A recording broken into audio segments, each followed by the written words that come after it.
नमस्कार साथियों। दून पाठशाला में आप सभी का बहुत बहुत स्वागत है। और आज का जो पहला सवाल वो आपके सामने है। पहला सवाल कह रहा है कि प्रति व्यक्ति वास्तविक सकल घरेलू उत्पाद में से किसे विभाजित करने पर प्राप्त होता है। तो अगर आपको पर कैपिटल जीडीपी ज्ञात करनी है तो आपको रियल जीडीपी में आपको कुल जनसंख्या से भाग देना पड़ेगा, तब जाके आपके पर कैपिटल रियल जीडीपी निकलेगी। इस वजह से जो ए ऑप्शन होगा आपका सही आंसर होगा, क्योंकि रियल जीडीपी में अगर आप कुल जनसंख्या से भाग दोगे तो आपकी प्रति व्यक्ति वास्तविक सकल घरेलू उत्पाद आएगा। इस वजह से ए ऑप्शन आपका सही आंसर है। अगला क्वेश्चन है। अगला क्वेश्चन करा कि मुद्रास्फीति संबंध गतिरोध के संबंध में सही परिभाषा कौन सी है। तो मुद्रास्फीति गतिरोध के संबंध में जो सही परिभाषा है, ये आपकी जब त्वरित मुद्रास्फीति या धीमी वृद्धि दर होती है तो इसको आपके ये मुद्रास्फीति गतिरोध की सही परिभाषा को डिसाइड करता है। तो इसमें जो बी ऑप्शन होगा यह आपका सही आंसर होगा। अगला क्वेश्चन है। अगला क्वेश्चन करा कि 1922 में अमृतलाल विठल दास ठक्कर ने किस संगठन की स्थापना की थी। तो जो अमृतलाल विठल दास जी ने आपके 1922 में आपके भील सेवा मंडल की स्थापना की थी। इस वजह से जो सी ऑप्शन होगा यह आपका सही आंसर होगा। और अमृतलाल विठल दास को आपके ठक्कर बाबा के नाम से भी जाना जाता है। और जो सेवा सदन मंडल है इसकी स्थापना आपको 1908 में रमाबाई रानडे के द्वारा की गई थी। तो जो सी ऑप्शन सही आंसर है। अगला क्वेश्चन है। अगला क्वेश्चन कह रहा है कि औपनिवेशिक काल में किस अधिनियम के तहत स्वामियों को अपने दासों पर दावा करने के लिए न्यायालय जाने से वंचित किया गया था।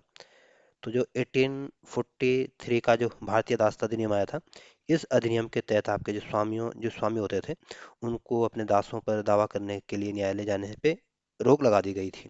इस वजह से जो ए ऑप्शन होगा यह आपका सही आंसर होगा। और जो गुलामी उन्मूलन अधिनियम आया था आपके 1833 में आया था। और इस अधिनियम के माध्यम से आपकी गुलामी को समाप्त किया गया था। जो दासता व्यापार अधिनियम आया था ये आपके 1807 में आया था। और इस अधिनियम के माध्यम से आपके दास व्यापार पर प्रतिबंध लगाया गया था। तो इसमें जो ए ऑप्शन होगा यह आपका सही आंसर होगा। अगला क्वेश्चन है। अगला क्वेश्चन कह रहा है कि निम्नलिखित में से कौन सी शीत महासागरीय जलधारा का उदाहरण है। तो जो गल्फ स्ट्रीम है ये आपके अटलांटिक महासागर की जलधारा है। और ये आपकी एक गर्म जलधारा है। जो ब्राजील जलधारा है ये भी आपकी एक गर्म जलधारा है। और ब्राजील जलधारा भी आपकी अटलांटिक महासागर की जलधारा है। और जो उत्तरी विश्वतीय जलधारा है ये भी आपके गर्म जलधारा है। और उत्तरी विश्वतीय जो जलधारा होती है आपके पूर्व से पश्चिम की ओर बहती है। तो इसमें ना तो इसमें कोई सी भी जलधारा आपकी ठंडी जलधारा नहीं है, यानी शीत महासागरीय जलधारा नहीं है। इस वजह से जो डी ऑप्शन होगा ये आपका सही आंसर होगा, क्योंकि जितनी भी तीनों की तीनों धाराएं आपकी गर्म जलधारा है। अगला क्वेश्चन है। अगला क्वेश्चन कह रहा है कि ऐसी मृदा जिसमें चूना, लौह, मैग्नीशियम और एल्यूमिनियम प्रचुर मात्रा में पाया जाता है। तो जो काली मिट्टी है ये आपके कपास के लिए सबसे उपयुक्त मिट्टी मानी जाती है। और इस काली मिट्टी में आपके चूना, लौह, मैग्नीशियम और एल्युमिनियम की प्रचुर मात्रा देखने को मिलती है। तो इस वजह से जो सी ऑप्शन होगा ये आपका सही आंसर होगा। अगला क्वेश्चन है। अगला क्वेश्चन कह रहा है कि सरकार की कुल प्राप्तियों से अधिक अतिरिक्त कुल व्यय जिसमें ऋण शामिल नहीं है क्या कहलाता है। तो सरकार की जो कुल प्राप्तियों से अधिक जो कुल व्यय अधिक होगा और इसमें आपके ऋण को शामिल नहीं करते तो उसको आपके राजकोषीय घाटा कहते हैं। इस वजह से जो बी ऑप्शन होगा यह आपका सही आंसर होगा। और जो प्राथमिक घाटा होता है इसमें जब आपके राजकोषीय घाटे में से आपके ब्याज भुगतान को अगर माइनस कर दें तो आपको आपके राजकोषीय घाटा सॉरी प्राथमिक घाटा निकल के आएगा। तो अगर प्राथमिक घाटे का सूत्र पूछ ले तो राजकोषीय घाटा माइनस ब्याज भुगतान।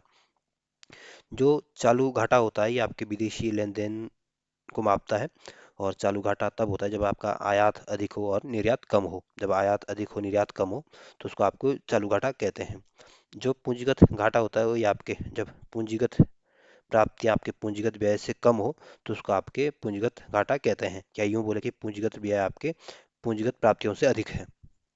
तो इसमें जो बी ऑप्शन होगा यह आपका सही आंसर होगा। अगला क्वेश्चन है। अगला क्वेश्चन कह रहा है कि यह बंदोबस्त एक कर संपदा थी जो सामान्य 30 वर्षों के लिए वैध थी।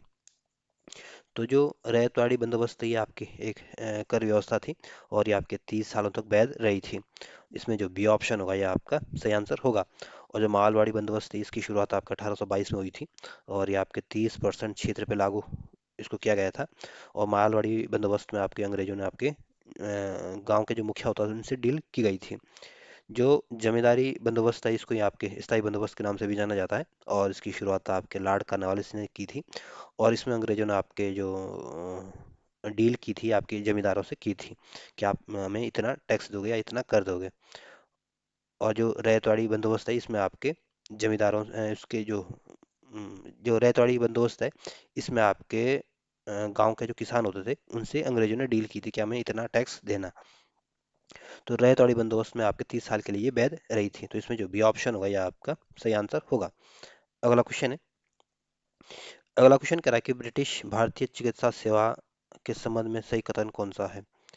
तो ब्रिटिश भारतीय चिकित्सा सेवा के संबंध में जो सही कथन है ये आपके प्रारंभ में जो ब्रिटिश चिकित्सा सेवा होती थी ये आपकी सेना की देखभाल के लिए इसकी स्थापना की गई थी, या इनकी देखभाल के लिए इसको लाया गया था। तो इसमें जो ए ऑप्शन होगा ये आपका सही आंसर होगा। अगला क्वेश्चन है। अगला क्वेश्चन कह रहा है कि विधिक प्रत्यक्षवाद का सिद्धांत किसके द्वारा विकसित किया गया था। तो जो विधिक प्रत्यक्षवाद का जो सिद्धांत था ये आपके जॉन ऑस्टिन के द्वारा प्रतिपादित किया गया था। तो इसमें जो बी ऑप्शन होगा ये आपका सही आंसर होगा। अगला क्वेश्चन है। अगला क्वेश्चन कह रहा है कि जब नदियां सभी दिशाओं से अपना पानी किसी झील अथवा गर्त में प्रवाहित करती है तो इस पैटर्न को क्या कहते हैं। तो जो जब नदियां सभी दिशाओं से अपना पानी एक गर्त या एक झील में डालती है तो उसको आपके सेंट्रीपिटल कहते हैं, या इस पैटर्न को आपके सेंट्रीपिटल कहा जाता है। तो इसमें जो डी ऑप्शन होगा यह आपका सही आंसर होगा। अगला क्वेश्चन है। अगला क्वेश्चन कह रहा है कि किस बल के कारण उत्तरी गोलार्ध में वायु दायीं दिशा में विक्षेपित होती है। तो जो कोरियोलिस बल होता है या कोरियोलिस फोर्स होता है इस बल के कारण उत्तरी गोलार्ध में आपकी जो वायु होती है ये आपकी दायीं दिशा में जाती है। इस वजह से जो सी ऑप्शन होगा यह आपका सही आंसर होगा। अगला क्वेश्चन है। अगला क्वेश्चन कह रहा है कि मराठा और ब्रिटिशों के बीच हुई प्रमुख संधियों सलाबाई की संधि, पुरंदर की संधि और सूरत की संधि का कालक्रम अनुसार इसको सही क्रम बताइए। तो जो सूरत की संधि हुई थी आपके 1775 में हुई थी, जो पुरंदर की संधि हुई थी आपके 1776 में हुई थी, और सालाबाई की संधि आपके 1782 में हुई थी। यानी सूरत की संधि 1775 में हुई थी, और पुरंदर की संधि आपके 1776 में हुई थी, और सालाबाई की संधि आपकी 1782 में हुई थी। तो इसमें जो ए ऑप्शन होगा ये आपका सही आंसर होगा क्योंकि ये सही क्रम दिया गया है। अगला क्वेश्चन है। अगला क्वेश्चन कह रहा है कि किसने बनारस में सेंट्रल हिंदू कॉलेज की स्थापना की जो बाद में बनारस हिंदू विश्वविद्यालय बना। तो जो सेंट्रल हिंदू कॉलेज है इसकी स्थापना आपके एनी बेसेंट के द्वारा की गई थी। इस वजह से जो डी ऑप्शन होगा ये आपका सही आंसर होगा। और जो ईश्वर चंद्र विद्यासागर है आपके प्रसिद्ध समाज सुधारक थे, और ये आपके जो विधवा पुनर्विवाह आंदोलन हुआ था उसके नेतृत्व आपके ईश्वर चंद्र विद्यासागर के द्वारा किया जा रहा था। जो मदन मोहन मालवीय है ये आपके प्रसिद्ध समाज सुधारक थे, प्रसिद्ध शिक्षक थे, नेता थे, और इनको महामना के उपनाम से जाना जाता है। और बनारस विश्वविद्यालय की स्थापना आपके मदन मोहन मालवीय के द्वारा ये की गई थी। और एनी बेसेंट आपके कांग्रेस की पहली महिला अध्यक्ष भी बनी थी। तो इसमें जो डी ऑप्शन होगा यह आपका सही आंसर होगा। अगला क्वेश्चन है। अगला क्वेश्चन कह रहा है कि निम्नलिखित में से कौन आग्नेय चट्टान का एक प्रकार नहीं है। तो जो मार्बल है ये भी आपकी आग्नेय चट्टान का उदाहरण नहीं है, ये आपके कायांतरित चट्टान का उदाहरण है। जो शैल है ये भी आपके कायांतरित आपके आग्नेय चट्टान का उदाहरण नहीं बल्कि आपके अवसादी चट्टान का उदाहरण है। ग्रेनाइट आपके आग्नेय चट्टान का उदाहरण है, और हेलाइट भी आपके आग्नेय चट्टान का उदाहरण नहीं है। तो इसमें मार्बल, हेलाइट, शेल आपके आग्नेय चट्टान के उदाहरण नहीं है। तो इस वजह से जो सी ऑप्शन होगा यह आपका सही आंसर होगा। अगला क्वेश्चन है। अगला क्वेश्चन कह रहा है कि किस समाजवादी कार्यकर्ता ने गांधी जी को नमक सत्याग्रह आंदोलन को केवल पुरुषों तक सीमित नहीं रखने के लिए बनाया था। तो जो कमला देवी चट्टोपाध्याय थी इन्होंने आपके जो गांधी जी का जो नमक सत्याग्रह हुआ था 1930 में, इसमें इन्होंने गांधी जी को इस बात के लिए बना लिया था कि ये जो नमक सत्याग्रह है इसको केवल आपके पुरुषों तक इसको सीमित नहीं रखे हैं। इस वजह से जो डी ऑप्शन होगा यह आपका सही आंसर होगा। और जो सरोजिनी नायडू है ये आपकी कांग्रेस की पहली भारतीय महिला अध्यक्ष बनी थी। तो इसमें जो डी ऑप्शन आपका सही आंसर होगा। अगला क्वेश्चन है अगला क्वेश्चन कह रहा है कि कौन चित्रकार हुमायूं से संबंधित था। तो जो मीर सईद अली जो चित्रकार था ये आपके हुमायूं से संबंधित चित्रकार था या हुमायूं के दरबार में का चित्रकार था। जो मौलाना यूसुफ था ये भी आपके हुमायूं का चित्रकार था। और जो मौलाना दोस्त मुशाविर थे ये भी आपके हुमायूं का चित्रकार था। मौलाना दोस्त मुशाविर, तो ये तीनों ही चित्रकार जो थे इनका संबंध आपके हुमायूं से संबंधित था या हुमायूं की चित्रकला से संबंधित थे ये लोग। तो इसमें जो डी ऑप्शन होगा ये आपका सही आंसर होगा। अगला क्वेश्चन है अगला क्वेश्चन कह रहा है कि निम्नलिखित कथनों में कौन से कथन सही नहीं है।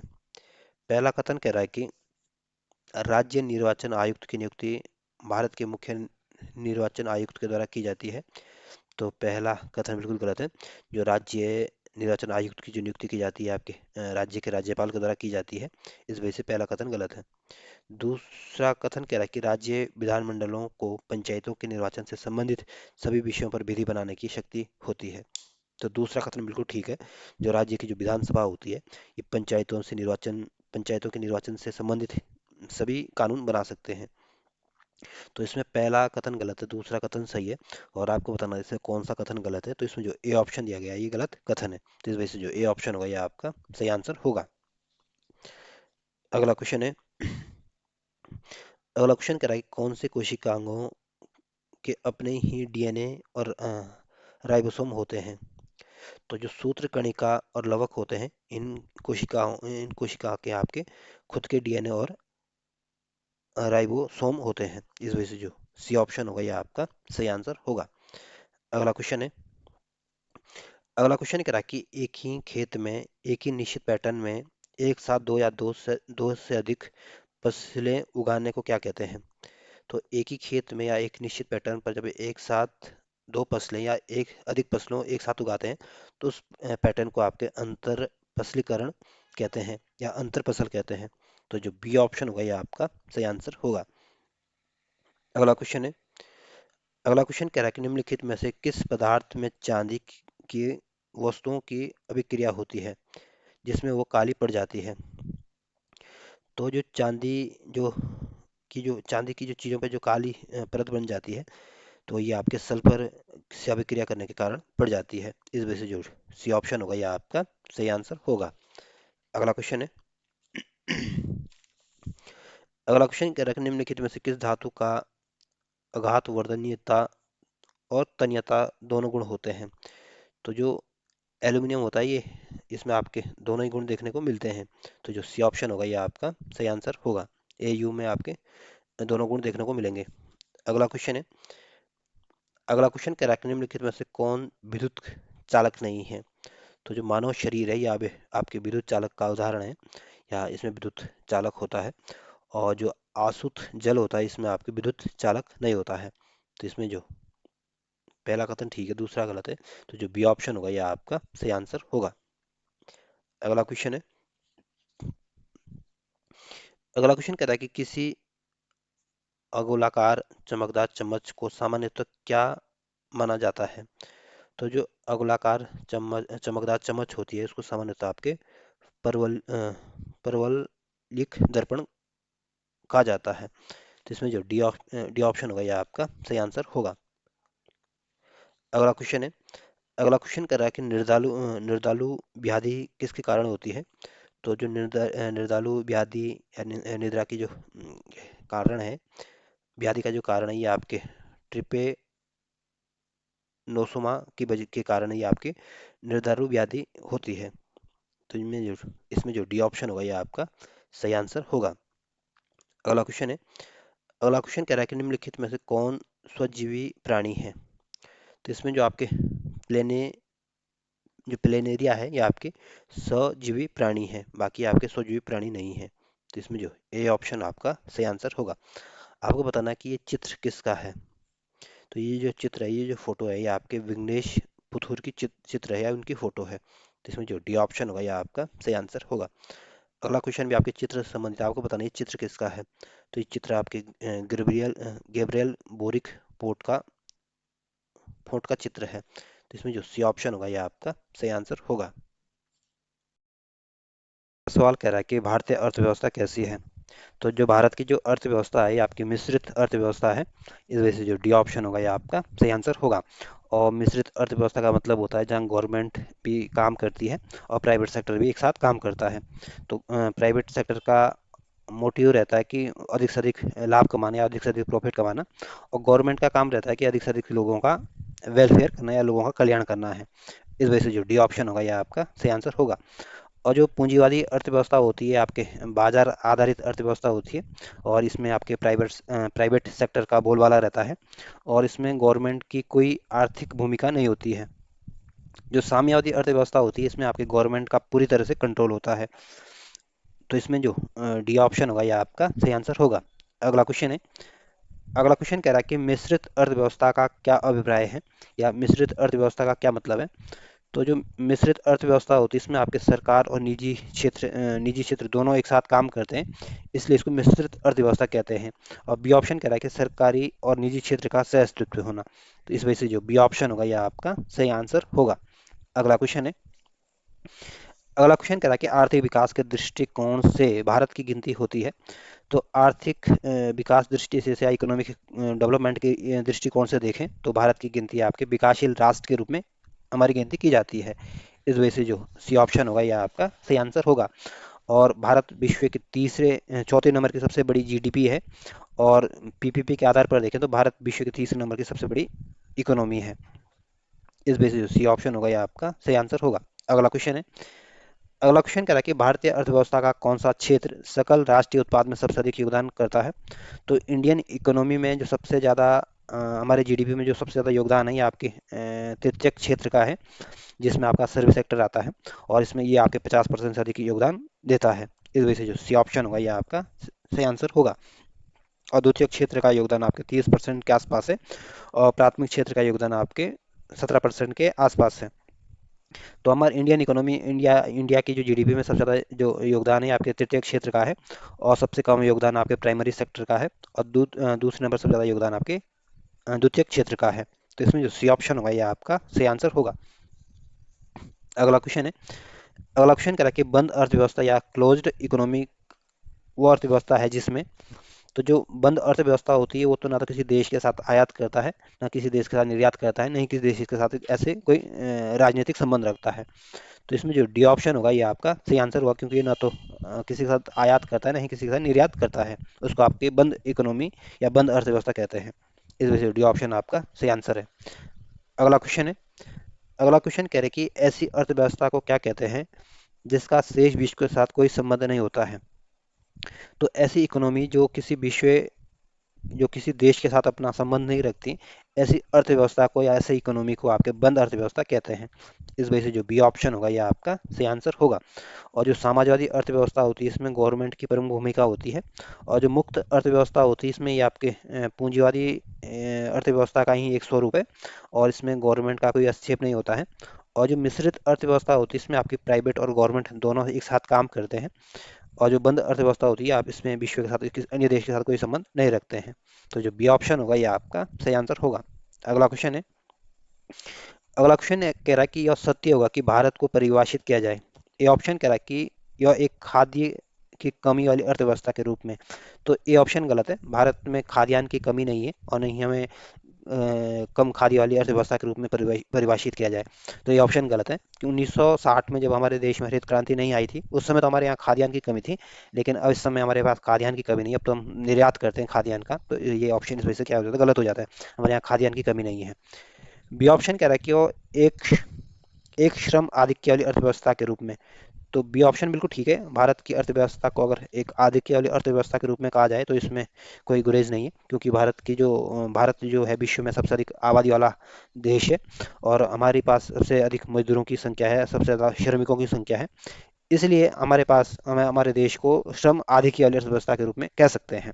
तो बी ऑप्शन बिल्कुल ठीक है। सी ऑप्शन कह रहा है एक व्यापार की आधिक्य वाली अर्थव्यवस्था के रूप में। तो हमारा व्यापार इतना ज़्यादा नहीं होता है, हमसे ज़्यादा व्यापार तो आपके यूएसए, चाइना और जर्मनी जैसे देशों का होता है। तो सी ऑप्शन भी गलत है। डी ऑप्शन कह रहा है कि एक पूंजी आधिक्य वाली अर्थव्यवस्था के रूप में।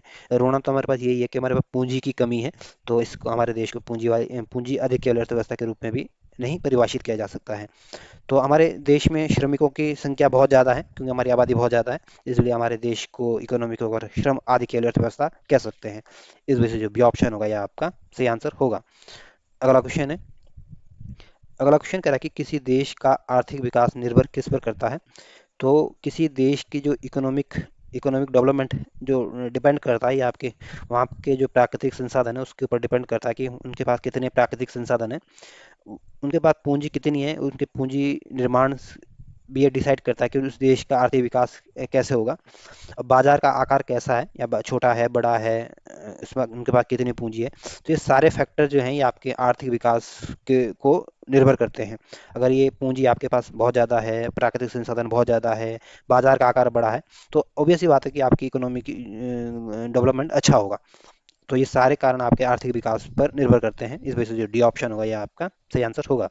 अगला क्वेश्चन है, अगला क्वेश्चन कह रहा है कि वैश्वीकरण या ग्लोबलाइजेशन का क्या अर्थ है। तो ग्लोबलाइजेशन का मतलब है कि एक देश की अर्थव्यवस्था दूसरे देश की अर्थव्यवस्था के साथ जुड़ना, यानी एक देश की अर्थव्यवस्था दूसरे देश की अर्थव्यवस्था के साथ एकीकरण होना, यानी एक साथ मिलना। तो बी ऑप्शन यही सी ऑप्शन यही कह रहा है कि घरेलू अर्थव्यवस्था का वैश्विक अर्थव्यवस्था के साथ एकीकरण होना। इस वजह से जो सी ऑप्शन होगा यह आपका सही आंसर होगा। अगला क्वेश्चन है, अगला क्वेश्चन करा कि ग्लोबलाइजेशन की प्रक्रिया से अभिप्राय है। तो ग्लोबलाइजेशन का मतलब है कि अंतर्राष्ट्रीय व्यापार में जो बाधाएं आती है उसको समाप्त करना, ताकि हमारे आयात निर्यात को बढ़ावा मिल सके और हमारी इकोनॉमी ग्रोथ या हमारा इकोनॉमी डेवलपमेंट अच्छे से हो सकते हैं। तो यही वैश्वीकरण का मतलब होता है। तो इसमें जो बी ऑप्शन होगा ये आपका सही आंसर होगा, क्योंकि कह रहा है कि अंतर्राष्ट्रीय व्यापार में बाधाओं को समाप्त करना है। सी ऑप अगला क्वेश्चन है, अगला क्वेश्चन कह रहा है कि भारतीय अर्थव्यवस्था के वैश्वीकरण का क्या अर्थ है। तो भारतीय अर्थव्यवस्था का वैश्वीकरण का अर्थ है कि दूसरे देशों के साथ आर्थिक संबंधों पर लगे प्रतिबंध को यथावत को कम करना है। अगर हम अपने आर्थिक प्रतिबंध अगर ज़्यादा लगाएंगे तो हमारे जो व्यापार होगा उसमें गिरावट आएगी, हमारा आयात निर्यात करने में हमें दिक्कतें होगी। तो इसलिए हम जो आर्थिक प्रतिबंध होते हैं उनको कम से कम करने की कोशिश करते हैं, या उसको उदार बनाने की कोशिश करते हैं। इस वजह से जो सी ऑप्शन होगा ये आपका सही आंसर होगा। अगला क्वेश्चन है, अगला क्वेश्चन कह रहा है कि भारत की कुल श्रम शक्ति का लगभग कितना भाग कृषि में लगा हुआ है। तो भारत की कुल श्रमिक का लगभग आपके 54% भाग एग्रीकल्चर में लगा हुआ है। इस वजह से जो सी ऑप्शन होगा ये आपका सही आंसर होगा। अगला क्वेश्चन है, अगला क्वेश्चन कह रहा है कि भारत में अधिकतर बेरोजगारी है। तो भारत में जो अधिकतर बेरोजगारी देखी जाती है इसमें जो आपके कौशल की कमी या स्किल की कमी देखने को मिलती है, वो ऐसी बेरोजगारी हमारे देश में पाई जाती है। और ऐसी बेरोजगारी को आपके संरचनात्मक बेरोजगारी कहते हैं। तो जो संरचनात्मक बेरोजगारी है ये भारत में अधिकतर देखी जाती है, और इसमें आपके कौशल की कमी होती है। कौशल की कमी के कारण जब आपको रोजगार न मिले उसको आपके संरचनात्मक बेरोजगारी कहते हैं। और जो तकनीकी बेरोजगारी होती है इसमें जब आप नई नई मशीनों का निर्माण होता है, नई नई मशीनें आती हैं, इन नई मशीनों के कारण जब मजदूरों को या आपकी नौकरी चली जाती है, आपकी नौकरी को गंवानी पड़ती है, तो ऐसी जो बेरोजगारी होती है या जो बेरोजगार हो जाते हैं उसको आपके तकनीकी बेरोजगारी कहते हैं। जो चक्रीय बेरोजगारी होती है ये आपके आर्थिक मंदी के दौरान उत्पन्न होती है, और इसमें आपकी गुड एंड सर्विस की मांग डिमांड क्या हो जाती है, कम हो जाती है। और जो घर्षणात्मक बेरोजगारी होती है आपकी, जब एक नौकरी छोड़ देते हैं और दूसरी नौकरी को खोजते हैं, तो जो पहली नौकरी छोड़ी और दूसरी नौकरी ढूंढने के बीच का जो समय होता है, जो संघर्ष होता है, इसमें जो घर्षण होता है उसको आप एक घर्षणात्मक बेरोजगारी कहते हैं। क्योंकि जब आप पहली नौकरी छोड़ देते हो दूसरी नौकरी को जब ढूंढने जाते हो तो कई बार होते हैं कि आपके जूते के तलवे तक घिस जाते हैं, तो यानी घर्षण हो जाता है। तो इसलिए इसको घर्षणात्मक बेरोजगारी कहते हैं। तो इसमें जो डी ऑप्शन होगा ये आपका सही आंसर होगा। अगला क्वेश्चन है, अगला क्वेश्चन कह रहा है कि भारत में बेरोजगारी के आंकड़े एकत्रित और प्रकाशित करता है। तो भारत में जो बेरोजगारी के जो आंकड़े एकत्रित करने का जो काम है ये आपके NSSO का काम है। इस वजह से जो सी ऑप्शन होगा ये आपका सही आंसर होगा। और इस NSSO की स्थापना आपको 1950 में की गई थी, और CSO और NSO को दोनों को मिलाकर 2019 में मिला दिया गया, और इसके स्थान पर आपकी NOSO की स्थापना की गई है। जो नीति आयोग है या इसका गठन जो किया गया था, ये आपकी योजना आयोग की जगह इस नीति आयोग को लाया गया था, और इसका गठन आपके 2015 में किया गया था। और नीति आयोग के जो अध्यक्ष होते हैं आपके प्राइम मिनिस्टर होते हैं। और जो वित्त आयोग है ये आपका एक संवैधानिक आयोग है या संवैधानिक कमीशन है। और इसका जो उल्लेख मिलता है आपके भारतीय संविधान का जो अनुच्छेद 280 है उसमें इसको उल्लेख देखने को मिलेगा। और जो यूएनओ है इसका गठन आपके 1945 में किया गया था, और यूएनओ का मुख्यालय आपके न्यूयॉर्क में स्थित है। तो इसमें जो सी ऑप्शन होगा ये आपका सही आंसर होगा। अगला क्वेश्चन है, अगला क्वेश्चन कह रहा है कि भारत में बेरोजगारी की किस्म पाई जाती है। तो भारत में बेरोजगारी आपके ग्रामीण अल्प रोजगार भी देखने को मिलता है, भारत में संरचनात्मक बेरोजगारी भी देखने को मिलती है, और भारत में आपकी चक्रीय बेरोजगारी भी देखने को मिलती है। इस वजह से जो डी ऑप्शन होगा ये आपका सही आंसर होगा। अगला क्वेश्चन है, अगला क्वेश्चन कह रहा है कि कृषि में मूलतः किस प्रकार की बेरोजगारी की प्रधानता देखने को मिलती है। तो कृषि में आपके अदृश्य बेरोजगारी देखने को मिलती है, क्योंकि कृषि में आपने देखा होगा कि कम लोगों की जरूरत होती है और अधिक लोग लगे होते हैं, इस कारण इसमें अदृश्य बेरोजगारी दिखाई देती है। देख उनको तो ये लगता है कि रोजगार मिल रहा है, लेकिन वो जहाँ 5 आदमी की जरूरत होती है वहाँ 7 आदमी लगे होते हैं, इसलिए इसको बोलते हैं जो दो लोग हैं ना, ये दिखने में तो ये लग रहे हैं कि मतलब ये रोजगार पा रहे हैं, लेकिन वास्तविक रूप में देखा जाए तो ये बेरोजगार है, ये है ना, ये इसलिए इसको अदृश्य बेरोजगारी भी कहते हैं, क्योंकि दिखाई नहीं दे रहा है, उनको लग रहा है कि रोजगार मिल रखा है, लेकिन वो वास्तव में रोजगार नहीं, वो 5 ही लोगों का काम था वो, जिसमें 7 लोग लगे हुए हैं। इस वजह से जो सी ऑप्शन होगा ये आपका सही आंसर होगा। और खुली बेरोजगारी उसे कहते हैं जब काम करने में कोई व्यक्ति सक्षम हो और काम करने की इच्छुक भी हो, लेकिन बाजार में रोजगार के अवसर ना मिले या काम ना मिले, तो इस टाइप की जो बेरोजगारी होती है उसको आपकी खुली बेरोजगारी कहते हैं। और घर्षणात्मक बेरोजगारी वही है जब आप एक नौकरी छोड़ देते हो दूसरी नौकरी को खोजते हो, उसके बीच का जो समय होता है उसको आपके घर्षणात्मक बेरोजगारी कहते हैं। और जब आपके पास कौशल की कमी हो, स्किल की कमी हो, उस वजह से जो बेरोजगारी होती है उसको आपको संरचनात्मक बेरोजगारी कहते हैं। और भारत में सबसे ज्यादा सबसे अधिक जो बेरोजगारी है आपकी संरचनात्मक बेरोजगारी है। तो इसमें जो सी ऑप्शन होगा ये आपका सही आंसर होगा। अगला क्वेश्चन कर रहा है कि कृषि में बेरोजगारी का स्वरूप देखने को मिलता है। तो कृषि में जो बेरोजगारी का स्वरूप देखने को मिलता है ये आपके संरचनात्मक बेरोजगारी भी देखने को मिलती है, मौसमी बेरोजगारी भी देखने को मिलती है, और घर्षणात्मक बेरोजगारी भी देखने को मिलती है। तो ये सारी की सारी बेरोजगारी आपकी कृषि की बेरोजगारी देखने को मिलती है। तो इसमें जो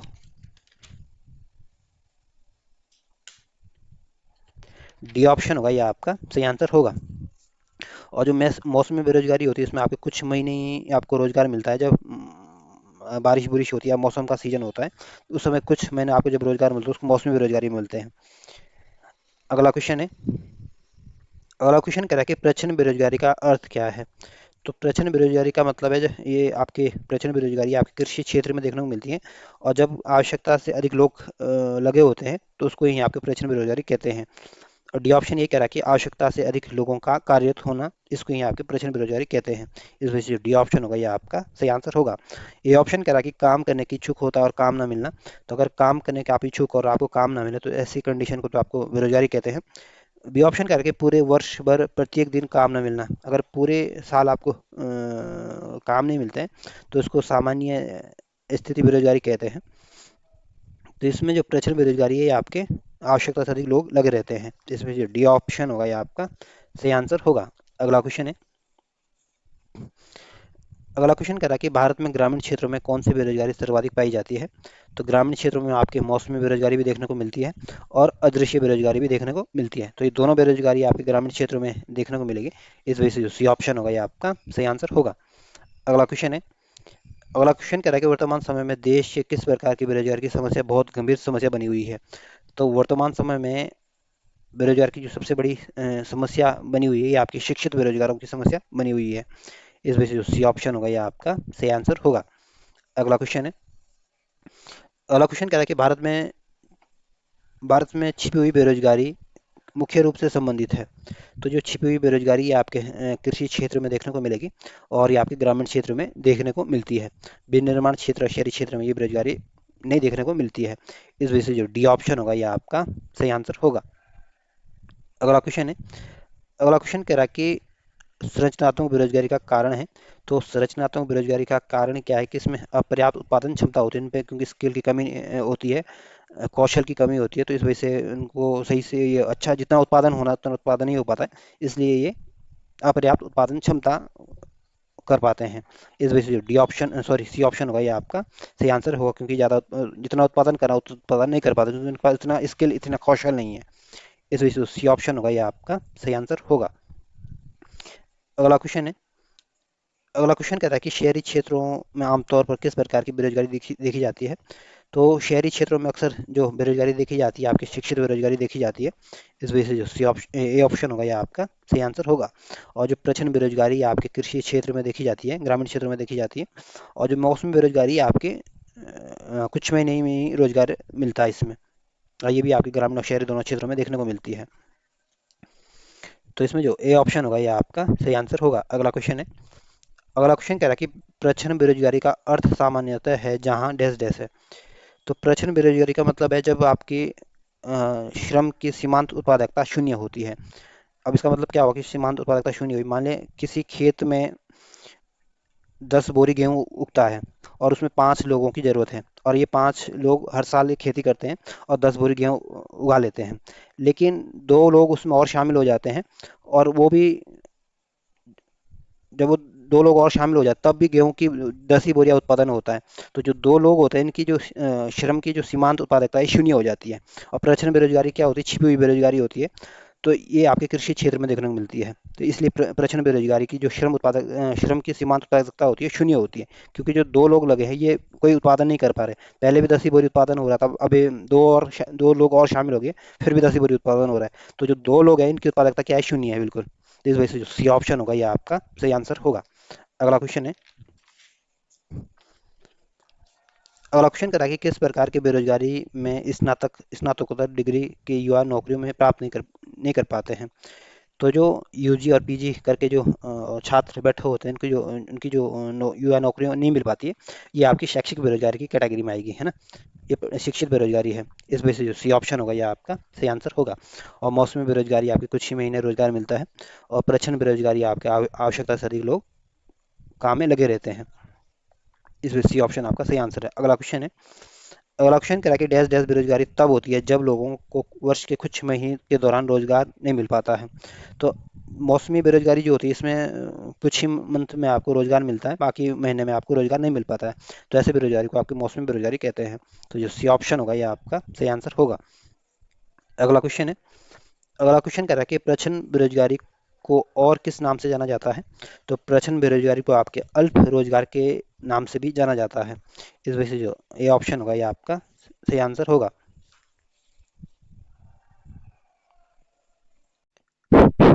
नमस्कार साथियों, दून पाठशाला में आप सभी का बहुत बहुत स्वागत है। और आज का जो पहला सवाल वो आपके सामने है। पहला सवाल कह रहा है कि प्रचंड बेरोजगारी निम्न में से किसकी एक विशेषता है। तो जो प्रचंड बेरोजगारी होती है इसमें आपकी आवश्यकता से अधिक लोग लगे हुए होते हैं काम में। और ये जो प्रचंड बेरोजगारी अक्सर आपको कृषि क्षेत्र में देखने को मिलेगी। इस वजह से जो सी ऑप्शन होगा ये आपका सही आंसर होगा। अगला क्वेश्चन है।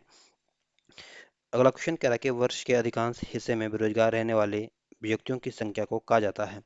तो वर्ष के अधिकांश समय में जो बेरोजगार रहने वाले व्यक्ति होते हैं उनकी संख्या को आपके सामान्य स्थिति बेरोजगारी कहते हैं। इस वजह से जो ये ऑप्शन होगा ये आपका सही आंसर होगा।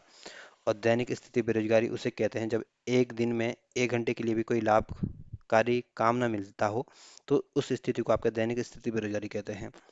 और साप्ताहिक स्थिति बेरोजगारी उसे कहते हैं जब पूरे सप्ताह में 1 घंटे के लिए भी लाभकारी काम नहीं मिलना, तो उस कंडीशन को आपके साप्ताहिक स्थिति बेरोजगारी कहते हैं। इस वजह से जो ए ऑप्शन होगा ये आपका सही आंसर होगा। अगला क्वेश्चन है। अगला क्वेश्चन कह रहा है कि बाजार में कार्य उपलब्धता और उपलब्ध श्रमिकों के कौशल के बीच बेमेल बेमेल होने के कारण उत्पन्न होने वाली बेरोजगारी कहलाती है।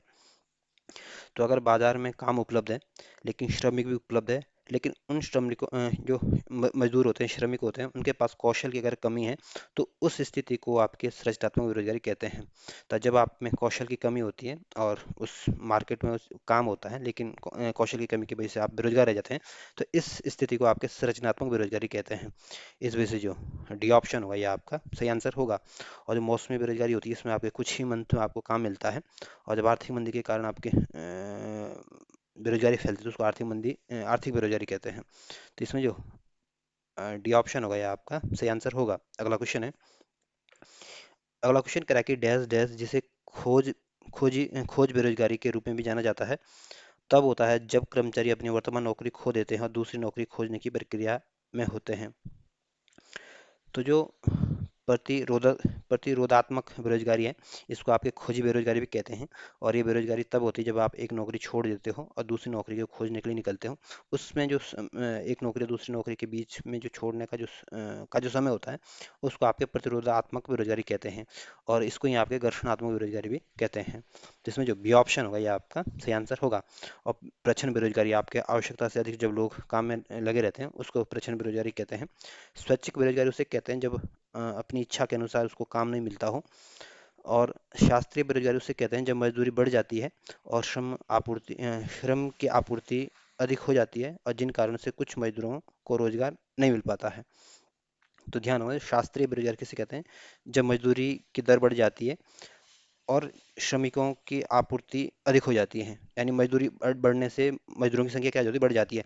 जिस कारण क्या हो जाता है, जिस कारण से कुछ मजदूरों को रोजगार नहीं मिल पाता है। इस स्थिति को या इस कंडीशन को आपके शास्त्रीय बेरोजगारी कहते हैं, ध्यान रखना। तो इसमें जो बी ऑप्शन होगा ये आपका सही आंसर होगा। अगला क्वेश्चन है। अगला क्वेश्चन कह रहा है कि यदि किसी देश में बेरोजगार लंबे समय तक बनी रहती है तो उस इसे कौन सी बेरोजगारी कहते हैं? तो किसी भी देश में अगर बेरोजगारी लंबे समय तक रहती है, तो उस स्थिति को आपके दीर्घकालिक बेरोजगारी के नाम से जाना जाता है। इस वजह से सी ऑप्शन आगा आपका सही आंसर होगा। और प्रतिरोधक आत्म बेरोजगारी उसे कहते हैं जब एक नौकरी छोड़ के दूसरी नौकरी को आप तलाश करते हैं। और टेक्नोलॉजी की वजह तकनीकी वजह से जब बेरोजगारी होती है तो उसको आपके प्रौद्योगिकी बेरोजगारी कहते हैं। तो इसमें सी ऑप्शन आपका सही आंसर है। अगला क्वेश्चन है। अगला क्वेश्चन कह रहा है कि भारत में गरीबी रेखा का निर्धारण कौन करता है? तो भारत में गरीबी रेखा का जो निर्धारण करता है ये आपके नीति आयोग करता है। और नीति आयोग की स्थापना आपके 2015 में की गई थी, और इसको आपके योजना आयोग की जगह लाया गया था। इस वजह से जो डी ऑप्शन होगा ये आपका सही आंसर होगा। और जो लोकसभा है, ये इसको उच्च सदन के नाम से भी जाना जाता है, नहीं, निम्न सदन के नाम से जाना जाता है, सॉरी। और इसका गठन आपको 1952 13 अप्रैल 1952 को किया गया था। जो राज्यसभा है ये आपका स्थायी सदन है, और इसका भी गठन आपके 17 अप्रैल 1952 को हुआ था। तो पूछ सकते हैं कि लोकसभा का पहले गठन हुआ या राज्यसभा का? तो ध्यान रखना, लोकसभा का गठन पहले हुआ था। तो इसमें जो डी ऑप्शन होगा ये आपका सही आंसर होगा। अगला क्वेश्चन है। अगला क्वेश्चन कह रहा है कि अल्प विकसित देशों में गरीबी का मुख्य कारण क्या है? तो जो अल्प विकसित देश होते हैं, इसमें जो गरीबी का जो सबसे प्रमुख कारण माना जाता है, ये आय की असमानता इसमें बहुत ज़्यादा देखने को मिलती है। इस वजह से जो बी ऑप्शन होगा ये आपका सही आंसर होगा। अगला क्वेश्चन है। अगला क्वेश्चन कह रहा है कि भारत में निर्धनता के स्तर का आकलन किया जाता है।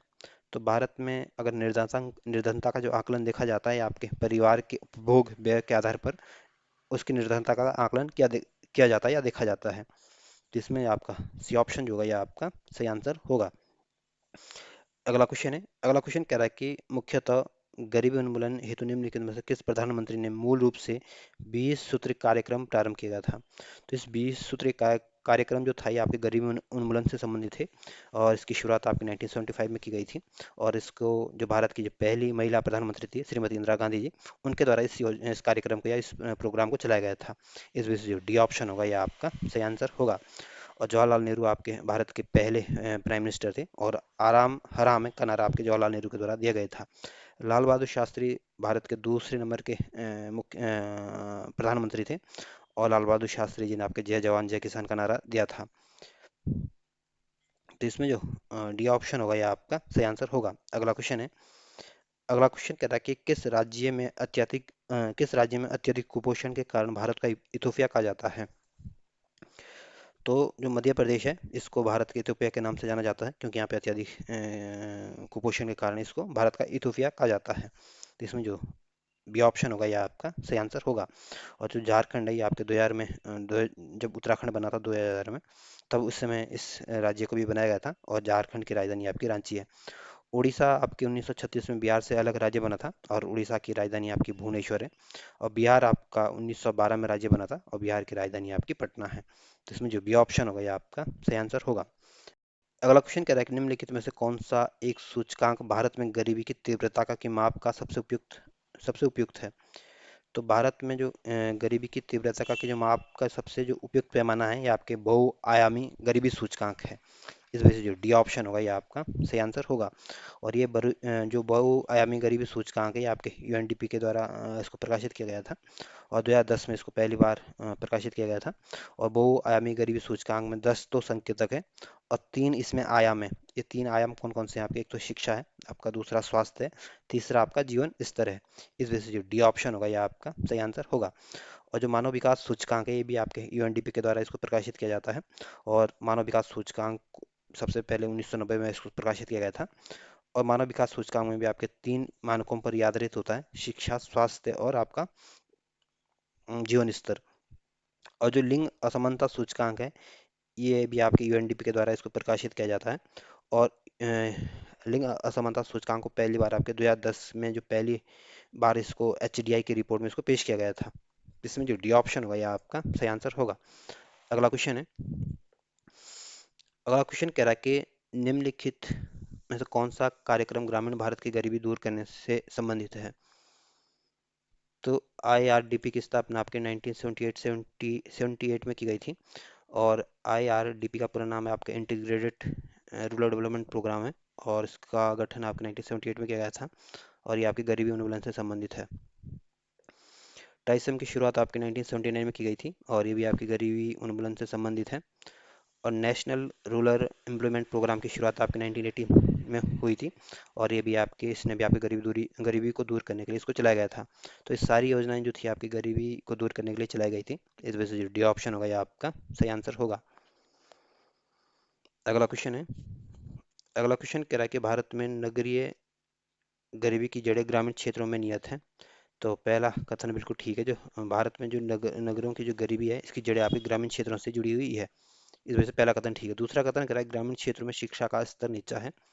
तो कारण भी बिल्कुल ठीक है। जो ग्रामीण क्षेत्रों में शिक्षा का लेवल जो है थोड़ा कम है शहरी क्षेत्रों की तुलना में। तो कथन और कारण दोनों ही ठीक है, लेकिन ये एक दूसरे की व्याख्या नहीं कर पा रहा है। इस वजह से जो बी ऑप्शन होगा, यह आपका सही आंसर होगा। अगला क्वेश्चन है। अगला क्वेश्चन कह रहा है कि बहुआयामी निर्धनता सूचकांक में किसको शामिल किया जाता है? तो बहुआयामी निर्धनता सूचकांक जो है, ये आपके यूएनडीपी और ओपीएचआई के ओपीएचआई द्वारा इसको संयुक्त रूप से इसको प्रकाशित किया जाता है। और बहुआयामी निर्धनता सूचकांक में आपके स्वास्थ्य को भी देखा जाता है, शिक्षा को भी देखा जाता है, और जीवन स्तर को भी देखा जाता है। इन तीनों आयामों को देखकर आपके बहुआयामी निर्धनता सूचकांक जारी किया जाता है। इस बेस पर इनको जारी किया जाता है। तो ये तीनों इसमें शामिल है। इस वजह से जो डी ऑप्शन होगा, यह आपका सही आंसर होगा। अगला क्वेश्चन है। अगला क्वेश्चन कह रहा है कि भारत में निर्धनता अनुपात घट रहा है क्योंकि? तो भारत में जो निर्धनता का अनुपात घट रहा है, इसका सबसे बड़ी वजह यह है कि जो 15 साल से लेकर 59 साल के बीच के जो जनसंख्या आई है हमारे पास, बहुत ज़्यादा है। क्योंकि काम करने वाले लोग हैं, और इस वजह से हमारा जो गरीबी है वो कम हो रही है। तो इसमें जो सी ऑप्शन होगा, यह आपका सही आंसर होगा। अगला क्वेश्चन है। अगला क्वेश्चन कह रहा है कि भारत में गरीबी के अनुमान हेतु निम्नलिखित में से कौन सी विधि का प्रयोग किया जा रहा है? तो भारत में जो गरीबी का जो अनुमान लगाया जाता है, ये आपकी पारिवारिक उपभोग व्यय के आधार पर इसका अनुमान लगाया जाता है कि एक परिवार कितना खर्च कर रहा है या कितना उपभोग कर रहा है। तो इसमें जो सी ऑप्शन होगा, ये आपका सही आंसर होगा। क्योंकि गरीबी अनुमान आपके कैलोरी के आधार पर नहीं की जाती है, नहीं आपके सिर की गणना के आधार पर, नहीं प्रति व्यक्ति व्यय के आधार पर। एक परिवार कितना उपभोग पर व्यय कर रहा है, कितना खर्च कर रहा है, उस आधार पर उसकी गरीबी देखी जाती है। इस वजह से जो सी ऑप्शन होगा, यह आपका सही आंसर होगा। अगला क्वेश्चन है। अगला क्वेश्चन कह रहा है कि निर्धनता रेखा के संबंध में निम्नलिखित कथन सही नहीं है। पहला कथन कह रहा है कि भारत में आमतौर पर 10 साल के बाद इसका अनुमान लगाया जाता है। तो ये ऑप्शन गलत है। ये समय समय पर भारत में आपकी निर्धनता रेखा का अनुमान लगाए जाते हैं, ना कि आपके इस ऐसा फिक्स ईयर नहीं है कि 10 साल बाद इसका अनुमान लगाया जाएगा। इस वजह से पहला कथन गलत है। दूसरा कथन कह रहा है कि भारत में सभी सामाजिक समूह और आर्थिक श्रेणियों के लिए निर्धनता रेखा से नीचे लोगों का अनुपात अनुपात समान नहीं है। तो दूसरा कथन बिल्कुल ठीक है, पहला कथन गलत है, दूसरा सही है। इस वजह से जो ये ऑप्शन होगा, ये आपका सही आंसर होगा, क्योंकि आपको बताना था कौन सा ऑप्शन गलत है। अगला क्वेश्चन है। अगला क्वेश्चन कह रहा है कि वर्ल्ड डेवलपमेंट रिपोर्ट किसका वार्षिक प्रकाशन है? तो जो वर्ल्ड डेवलपमेंट रिपोर्ट है, इसका जो प्रकाशन किया जाता है, ये आपके आईबीआरडी के द्वारा किया जाता है। और आईबीआरडी जो है, ये आपके वर्ल्ड बैंक के ग्रुप का ही एक पार्ट है। और आईबीआरडी की स्थापना आपके 1944 में की गई थी। और आईबीआरडी आपके मध्यम आय वाले देशों को लिए आपके लोन प्रोवाइड कराता है। इस वजह से जो ये ऑप्शन होगा, ये आपका सही आंसर होगा।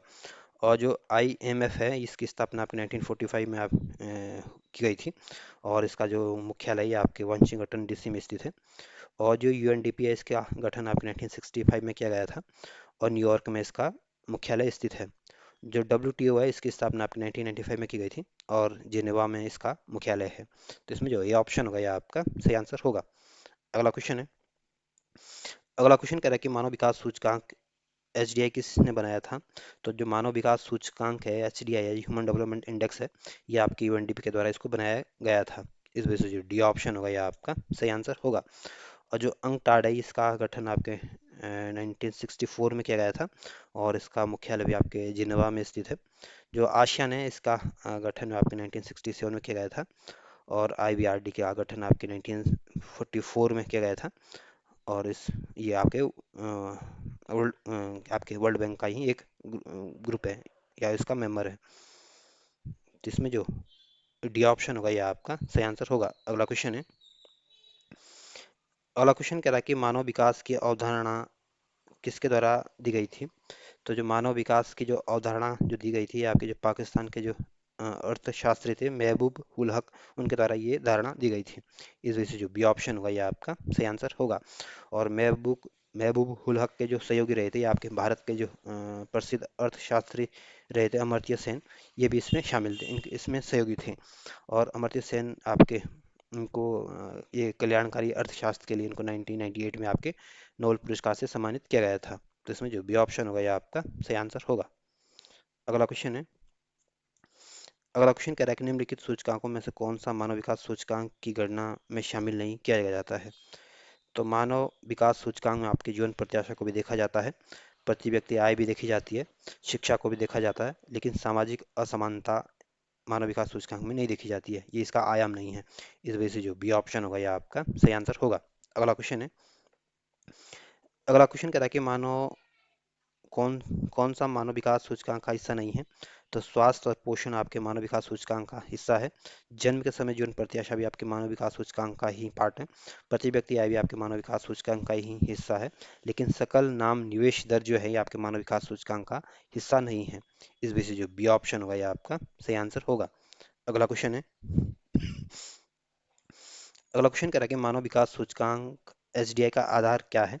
तो मानव विकास सूचकांक का जो आधार है ये आपके स्वास्थ्य, शिक्षा और जीवन स्तर इसका आधार है। इस वजह से जो सी ऑप्शन होगा ये आपका सही आंसर होगा। अगला क्वेश्चन है।